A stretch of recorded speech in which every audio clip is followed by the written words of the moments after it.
नमस्कार, मैं हूं युगल किशोर और आप देख रहे हैं के चैनल। बुलेटिन की शुरुआत करने से पहले एक नजर डाल लेते हैं आज की सुर्खियों पर। हेडलाइंस पावर्ड बाय के न्यूज साप्ताहिक समाचार पत्र, जो रखे आपको आगे। को स्पॉन्सर्ड बाय स्वर्ण आभा ज्वेलर्स, जो दे 100% शुद्धता की गारंटी, और ब्लूमिंग वैली, जो आपके अपनों तक पहुंचाए आपका प्यार। मुख्यमंत्री का कर्मठ और ईमानदार राजनीतिज्ञों से समर्थन का आग्रह। कांग्रेस सरकार के शासनकाल में देश का हुआ सर्वांगीण विकास। आयुर्वेदिक एवं सहकारिता मंत्री करण सिंह ने किया नालागढ़ आयुर्वेद चिकित्सालय का औचक निरीक्षण। प्रदेश में स्वास्थ्य सेवाओं को किया जाएगा सुदृढ़। शिमला में अवैध व फंगस लगा हुआ चिकन बरामद। नगर निगम की रेड में हुआ खुलासा।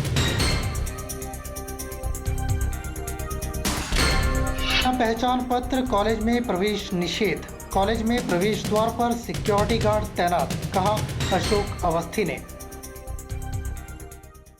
अगर आप चिकन के शौकीन हैं तो जरा ठहरिए, आपका यह शौक आपको अस्पताल पहुंचा सकता है। शिमला में चंद पैसों की खातिर चिकन का ठेकेदार ही फंगस और मरे हुए मुर्गों का मांस बेचता हुआ पकड़ा गया है। इसका खुलासा बुधवार को उस समय हुआ जब गोयल सब्जी मंडी में स्वास्थ्य विभाग के अधिकारियों ने रेड कर खराब चिकन को पकड़ा। विभाग ने दुकान में रेड कर करीब 3.87 क्विंटल चिकन जब्त कर लिया है। नगर निगम का कहना है कि बरसात के मौसम में ऐसी सड़ी गली चीजों को बेचने वालों को किसी भी हाल में बख्शा नहीं जाएगा। शहर में छापेमारी जारी है। जिस व्यक्ति से खराब चिकन बरामद हुआ है उसके खिलाफ कानूनी कार्रवाई की जाएगी। चिकन को फंगस ने पूरी तरह जकड़ा हुआ है। खराब हो चुके मांस को खाने से लोग अस्पताल भी पहुंच सकते हैं। नगर निगम के उप महापौर टेकेंद्र पवार का कहना है कि राजधानी में दुकानों पर छापे मारे जा रहे हैं। ऐसी चीजें बेचने वालों को बख्शा नहीं जाएगा। बारिश के मौसम में मांस में फंगस और बैक्टीरिया की ग्रोथ हो जाती है। इससे फूड पॉइजनिंग होती है। इस तरह का मांस खाने से लोग बीमार हो सकते हैं। सबसे हैरानी वाली बात तो यह है कि जिस व्यक्ति के पास अवैध चिकन बरामद हुआ है, शिमला स्लॉटर हाउस चलाने का ठेका भी उसी को दे रखा है और उसी के माध्यम से सारे शिमला को चिकन की सप्लाई होती है। कायदे के अनुसार स्लॉटर हाउस में कटा हुआ मांस या चिकन ही बेचा जा सकता है। कोई भी मांस विक्रेता खुद मांस काटकर नहीं बेच सकता है। तो इसलिए आज हमने कल रात इनफैक्ट हमने ट्रैप लगाया था और खुद थे, लेकिन वो गाड़ी हमारे हाथ से निकल गई, हम गाड़ी को नहीं पकड़ पाए थे। लेकिन ये देख लिया था कि गाड़ी इनके वहाँ डिलीवर हो गया है। तो सुबह जैसी दुकान खुली फिर हमारे 2 ऑफिसर्स थे, इसमें हितेंद्र वर्मा जो वेटनरी ऑफिसर हैं और डॉक्टर नीरज मोहन जो VPHO हैं, इनको लेकर और बाकी टीम हमारी जो हेल्थ की थी उनको लेकर हम लोग गए। तो देखा हम हैरान थे, मतलब करीब 3 क्विंटल 87 किलो, मतलब 3.87 क्विंटल तोला गया है और करीब 20 नग बने उसके। तो वो सारा हमने डिस्ट्रॉय किया है और उसमें से कुछ जो हम पहले नहीं, अभी इस बार हमने सैंपल भरे हैं। और मैं आपको ये कहना चाहता हूँ कि शिमला वासियों को कि चिकन को खाएं, वो ऐसा ना उससे परहेज करें। लेकिन चिकन ही अच्छा नहीं था, इसमें हमने फंगस भी आपको दिख रही थी। तो वो हम लोगों ने टेस्ट के लिए भेजा है और अगर वो टेस्ट में फेल होता है सैंपल तो हम अंदर ठोक दें, मतलब फिर हम FIR करेंगे इनके खिलाफ, फिर नहीं बख्शा जाएगा, क्योंकि ये सरासर पब्लिक हेल्थ के साथ खिलवाड़ है, which we will not tolerate. आपने जो देखा आपको क्या लगता है कि खराब चिकन है? हाँ, शायद सारा खराब ना भी होगा, लेकिन मैं आपको बता रहा हूँ ना कि बेसिक पैरामीटर्स हैं। आपको हेल्दी चिकन ही स्लॉटर करना है, स्मगलिंग नहीं कर सकते। स्मगलिंग आप कर नहीं सकते, लेकिन आप मरे हुए मुर्गियाँ ला रहे हो। और मेरे साफ दिखा है फंगस थी उसमें लगी हुई, बहुत बुरी हालत है। और हाई कोर्ट में हम लोग बार बार एफिडेविट दे रहे हैं कि हम लोग जो बोरी में भर के चिकन, आप जानते हैं हमारी बहुत साफ़ गाड़ी में चिकन और ये बंटन आता है जो फ्रीज होकर आता है ताकि लोगों को साफ मिले। के चैनल के लिए शिमला से रमिता सोनी की रिपोर्ट। मुख्यमंत्री वीरभद्र सिंह ने बिलासपुर जिले के झंडुता विधानसभा क्षेत्र में जनसभा को संबोधित करते हुए कहा कि भावी पीढ़ियों को ईमानदारी एवं कर्मठ राजनीतिज्ञों का समर्थन करना चाहिए, क्योंकि इन राजनीतिज्ञों का समाज में आज भी सम्मान एवं प्रतिष्ठा है और बड़ी संख्या में लोग इनका अनुसरण करते हैं। मुख्यमंत्री ने कहा कि कांग्रेस सरकारों के शासनकाल में देश का सर्वांगीण विकास हुआ है। कांग्रेस ने ही भूमि मुजारों को उसी भूमि का मालिक बनाया। वीरभद्र सिंह ने कहा कि हिमाचल प्रदेश में राज्यों के गठन के उपरांत अपार उन्नति हुई है और प्रदेश सरकार हमेशा ही राज्य के लोगों के कल्याण के लिए प्रतिबद्ध है। मुख्यमंत्री ने कहा कि सरकार राज्य में बेघर लोगों को भूमि उपलब्ध करवा रही है। ग्रामीण क्षेत्रों के गरीब भूमिहीन लोगों को मकान बनाने के लिए 3 बिस्वा तथा शहरी क्षेत्रों में भूमिहीनों को 2 बिस्वा भूमि निःशुल्क प्रदान की जा रही है। वीरभद्र सिंह ने कहा कि पंचायती राज संस्थानों के प्रतिनिधियों को राज्य सरकार की कल्याण नीतियों के बारे में लोगों को जानकारी देनी चाहिए ताकि लोग उनके कल्याण के लिए कार्यान्वित की जा रही नीतियों के बारे में अच्छी तरह से परिचित हो सकें। उन्होंने कहा कि वर्तमान राज्य सरकार ने राज्य के सभी भागों का समान विकास सुनिश्चित बनाया है। मुख्यमंत्री ने राजकीय उच्च पाठशाला गंगलो को वरिष्ठ माध्यमिक पाठशाला में स्तरोन्नत करने तथा प्राथमिक स्वास्थ्य केंद्र कलोल में एक्सरे प्लांट स्थापित करने की घोषणा की। मुख्यमंत्री ने आंगनबाड़ी कार्यकर्ताओं के कार्यों की सराहना की और कहा कि सरकार सदैव ही उनकी मांगों को लेकर संजीदा है।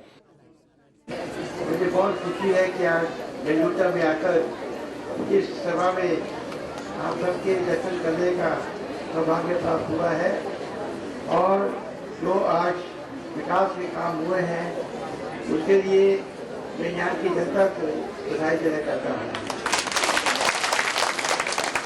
बहुत साल पहले मैंने ही झंडोत्तर के अंदर गवर्नमेंट कॉलेज का शिलान्यास किया था और शासन बदला और तो बनाने में बहुत देर हुई। जब हम दोबारा अभी शासन में आए, सत्ता में आए, मैंने लोक निर्माण विभाग को आदेश दिया कि इस भवन का निर्माण जो है वो तेजी के साथ किया जाए।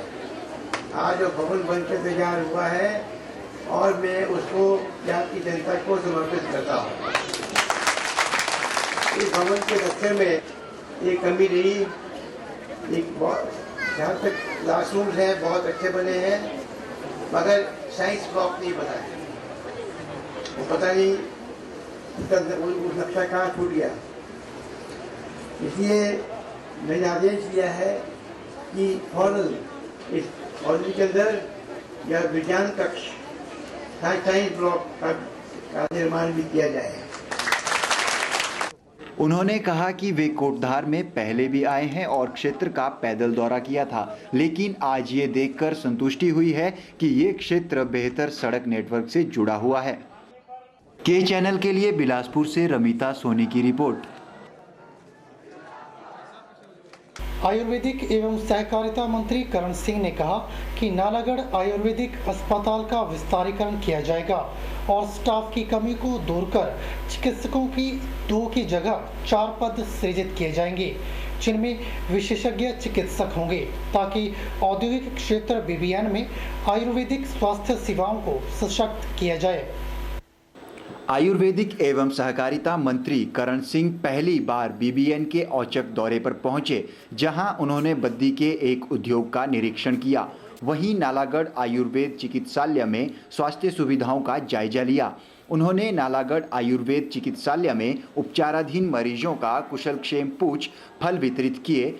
आयुर्वेद चिकित्सालय में पत्रकार वार्ता को संबोधित करते हुए मंत्री करण सिंह ने कहा कि प्रदेश में आयुर्वेद स्वास्थ्य सेवाओं को सुदृढ़ किया जा रहा है। उन्होंने बताया कि प्रदेश में आयुर्वेद चिकित्सकों पैरामेडिकल स्टाफ के पद भरे जाएंगे। उन्होंने कहा कि प्रदेश के 137 आयुर्वेद चिकित्सालयों में स्टाफ की कमी है, जिसे शीघ्र ही दूर किया जाएगा। मंत्री करण सिंह ने बताया कि प्रदेश में आयुर्वेद चिकित्सालयों में खाली पड़े पदों को शीघ्र भर दिया जाएगा और आने वाले समय में प्रदेश को आयुर्वेद के क्षेत्र में एक विशेष स्थान के नाम से जाना जाएगा। करण सिंह ने बताया कि आयुर्वेदिक चिकित्सालय नालागढ़ परिसर में लोगों की सुविधा के लिए मेडिकल स्टोर खोला गया है और शीघ्र चिकित्सालय परिसर में मरीजों व तीमारदारों की सुविधा के लिए कैंटीन की सुविधा उपलब्ध करवाई जाएगी। जितने भी डॉक्टर्स हैं उनको सबको हम ट्रेनिंग देंगे। फिर आफ्टर अभी तक कमियां हैं, स्टॉक की कमी। मैं मानता हूँ 137 हमारे ऐसे खासकर रिमोट एरिया में डिस्पेंसरी ना थे, वहाँ पे डॉक्टर ना फार्मेसी। कोई भी डिस्पेंसरी ऐसी नहीं होगी जहाँ पर डॉक्टर फार्मेसी ना हो। आप कोई बंद नहीं करेंगे और स्टाफ बिल्कुल भर्ती करेंगे, उसमें आपके कमीशन से भी लगेंगे। और हमने प्रयास किया लेकिन बंद कर दिया था कि आपके जो बैच वाइज लगते हैं, इसमें लोकल्स भी आएंगे तो बैच वाइज भी लगेंगे।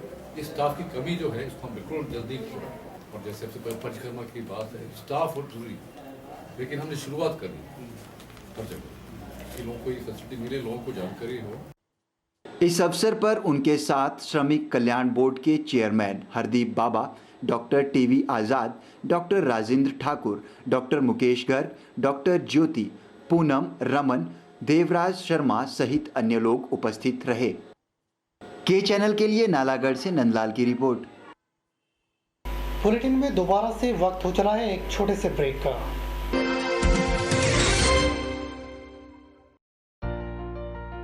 Sachdeva is the premier coaching institute from where in the last 20 years thousands of students have cracked various competitive examinations.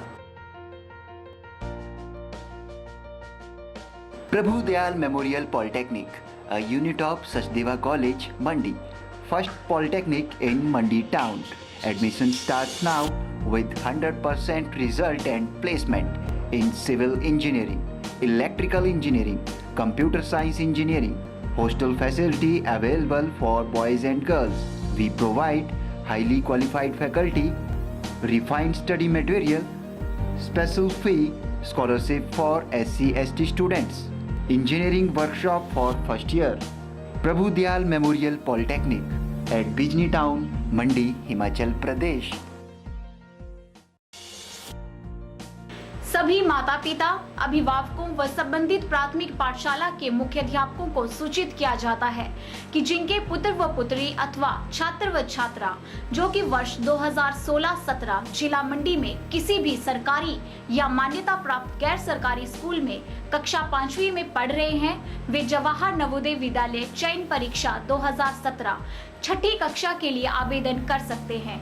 Jawahar Navodaya Vidyalaya Pandoh जिला मंडी की प्रवेश चयन परीक्षा हेतु आवेदन करने की अंतिम तिथि 16/9/2016 है। आवेदन पत्र बिना किसी शुल्क के जवाहर नवोदय विद्यालय पंडोह या अपने नजदीक के प्रारंभिक खंड शिक्षा अधिकारी के कार्यालय से प्राप्त कर सकते हैं। वह आवेदन पत्र भरकर संबंधित प्रारंभिक खंड शिक्षा अधिकारी के कार्यालय में उक्त तिथि तक जमा करें।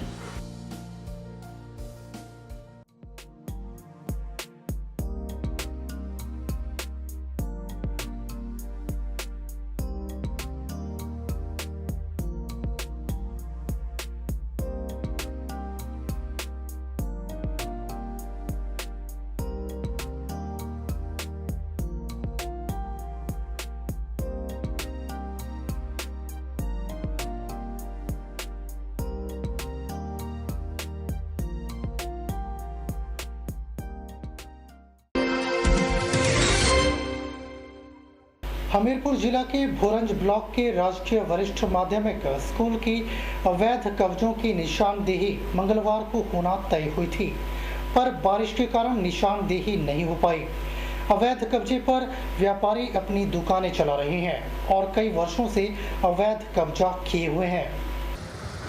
हमीरपुर जिला के भोरंज ब्लॉक के राजकीय वरिष्ठ माध्यमिक स्कूल के अवैध कब्जों की निशानदेही मंगलवार को होना तय हुई थी, पर बारिश के कारण निशानदेही नहीं हो पाई है।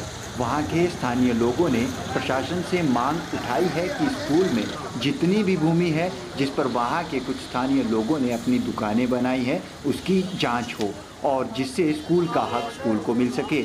इस बारे में अंकुश सैनी ने बताया कि स्कूल की भूमि स्कूल को ही मिले और इसकी शिकायत प्रशासन से भी उन्होंने की थी और प्रशासन ने उन्हें निशानदेही करने का आश्वासन भी दिया था, परंतु बारिश होने के कारण ग्राउंड में पानी भर गया था, जिस कारण प्रशासन निशानदेही नहीं कर पाया। स्थानीय लोगों ने प्रशासन से स्कूल की निशानदेही करने की मांग की है। उन्होंने कहा कि प्रशासन यदि निशानदेही नहीं करता तो वे मुख्यमंत्री से मिलेंगे। वहीं तहसीलदार संजय स्वरूप ने बताया कि बारिश के कारण ग्राउंड में पानी भर गया था, जिस कारण निशानदेही नहीं हो पाई है। आज निशानदेही स्कूल की, जिसके लिए हमने 11 बजे यहाँ पहुँच गए थे। हमने निशानदेही आरम्भ की, जिसके बाद हमने पक्के बनने गाड़ने शुरू कर दिए थे। पक्के बनने हमने इस्टेब्लिश किए, लेकिन मीनवाइल जो है वो बारिश आ गई काफ़ी सारी, जिसकी वजह से सारा खेत जो है वो पानी से भर चुके हैं और पक्के बनने ढूंढना बड़ा मुश्किल हो रहा है। दोनों पार्टीज़ भी कोई पक्के बनने के लिए सहमत ना हुई, जिस कारण अब निशानदेही जो है वो उसकी तिथि जो है जल्द ही दोबारा निश्चित की जाएगी, जैसे मौसम साफ हो। के चैनल के लिए हमीरपुर से नवनीत भत्ता की रिपोर्ट। 27 जुलाई को मंडी के विपाशा सदन में प्रदेश कांग्रेस के द्वारा चलाए जा रहे मोदी के बोल जुमलों के ढोल कार्यक्रम के तहत जिला स्तरीय रैली का आयोजन किया जाएगा और इस रैली को कांग्रेस के प्रदेशाध्यक्ष सुखविंदर सिंह सुक्खू संबोधित करेंगे। यह जानकारी मंडी जिला कांग्रेस के अध्यक्ष पूर्णचंद ठाकुर ने दी। केंद्र सरकार की नाकामियां हैं, उनके चुनावों के वक्त पीछे भारतीय जनता पार्टी ने जिस तरीके से लोगों को गुमराह करके वोट लिए और जो वायदे किए उन वायदों को पूरा नहीं कर सके, तो इसी सिलसिले में प्रदेश के माननीय अध्यक्ष सुखविंदर सिंह ठाकुर जी का मंडी में जो है कार्यक्रम यहाँ विपाशा सदन में रखा गया है, जिसमें हमने कमेटियों का भी उसमें गठन किया गया और लगभग 2,500-3 हज़ार कार्यकर्ता उस मेलन में जो है भाग लेंगे और जो हमारी पार्टी प्रदेश में जो सरकार है उनकी जो हमारी उपलब्धियाँ उनको घर घर तक पहुँचाएंगे और केंद्र सरकार की जो जन विरोधी जो गतिविधियाँ हैं उनसे लोगों को जो है अवगत कराएंगे। केंद्र सरकार की नाकामियाँ हैं। पर्यटन नगरी के साथ लगते गांव पारसा के आराध्या देव के मंदिर का निर्माण पूरा होने के पश्चात देवता के मंदिर की छत पर वदौर की स्थापना की गई। इस मौके पर हजारों श्रद्धालुओं ने देवता से आशीर्वाद प्राप्त किया और देवता के काम में बढ़ चढ़कर भाग लिया। पर्यटन नगरी के साथ लगते गांव पारसा के आराध्या देव के मंदिर का निर्माण पूरा होने के पश्चात देवता के मंदिर की छत पर बदौर की स्थापना की गई। देवता के मंदिर का निर्माण कार्य 3 माह पूर्व आरंभ किया गया था और मंदिर का निर्माण काठ कुणी शैली से किया गया है। वीरवार को मनाली के साथ लगते गांव पारसा में देवता वीरनाथ के मंदिर का कार्य संपन्न हुआ और देर शाम को जो है देवता के मंदिर के ऊपर छत पर बदौर का स्थापना की गई, जिसमें जो है घाटी के सैकड़ों लोगों ने आकर इस कार्य में अपनी भागीदारी सुनिश्चित की। इस सुअवसर पर जो है देवता शांडिल ऋषि, कार्तिक स्वामी, माता शर्वरी और वीरनाथ के रथ भी मौजूद रहे। इस मौके पर पारसा देवता वीरनाथ, शलीण गांव के देवता शांडिल्य ऋषि, सीमसा गांव के कार्तिक स्वामी और शुरू गांव की माता शार्वणी की पालकियां भी विराजमान रही। पारसा गांव में देवता वीरनाथ के मंदिर में भव्य निर्माण हुआ और इस अवसर पर मंदिर के निर्माण के पश्चात उसके ऊपर बदौर लगाया जाता है। बदौर को जो है शलीन के समीप के जंगल से लाया गया और विधि विधान से पूरे देव रीति से उसको लाया गया और उसके पश्चात इसको मंदिर के ऊपर स्थापित किया गया। इस अवसर पर शांडिल्य ऋषि जी, देवी शार्वणी माता जी, कार्तिक स्वामी जी और देवता वीरनाथ जी के रथ मौजूद रहे। वहीं अप्रोक्ष रूप से 88,000 ऋषि देवी देवताओं का भी वहाँ पर आशीर्वाद था। सैकड़ों लोगों की इसकी गवाही है और देवी देवताओं का जो एक हजूम वहाँ उमड़ा, एक ऐसा लग रहा था कि जहाँ यहाँ पर देव लोग जो है स्वयं उतरकर धरती पर आकर देवी देवता जो है यहाँ पर आए हुए हैं। के चैनल के लिए मनाली से शिवराम राणा की रिपोर्ट। के चैनल के आज के इस बुलेटिन में फिलहाल इतना ही। आप मुझे दीजिए इजाजत और आप बने रहिए के चैनल के साथ। नमस्कार।